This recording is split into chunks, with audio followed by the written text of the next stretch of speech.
Le bras de fer qui oppose l'administration Trump à la principale agence sanitaire des États-Unis a continué à se tendre jeudi, le ministre vaccinosceptique de la Santé promettant de la reprendre en main au lendemain du limogeage de sa directrice.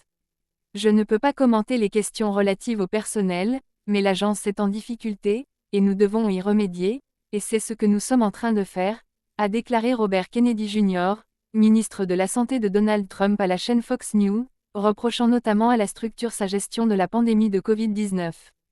La veille, son conflit avec les Centres pour le contrôle et la prévention des maladies, CDC, principale agence sanitaire du pays qu'il chapeaute, avait éclaté au grand jour après l'annonce par son ministère du départ de Suzanne Monaré de la direction des CDC, après moins d'un mois en poste.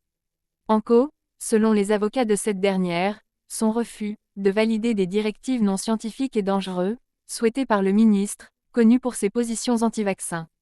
En lieu et place de cette scientifique de profession, la Maison-Blanche va nommer Jim O'Neill, bras droit du ministre RFK Jr. et ex-financier de la Tech, comme directeur par intérim des CDC, a rapporté le Washington Post.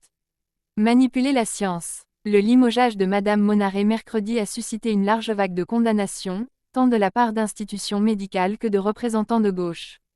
RFK Jr. écarte les leaders scientifiques qui refusent d'approuver sans discussion ces théories du complot dangereux et de manipuler la science, avait ainsi dénoncé le sénateur Bernie Sanders sur X, réclamant la tenue d'une enquête parlementaire sur le sujet.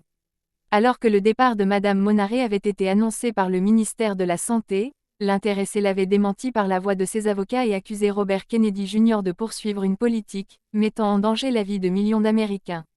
La Maison-Blanche avait ensuite officialisé son renvoi, mais les conseils de cette dernière avaient dénoncé une procédure, juridiquement insuffisante. L'affaire, riche en rebondissements, a mis en lumière les vives dissensions entre l'administration Trump et les scientifiques des agences fédérales et a conduit plusieurs hauts responsables des CDC à démissionner.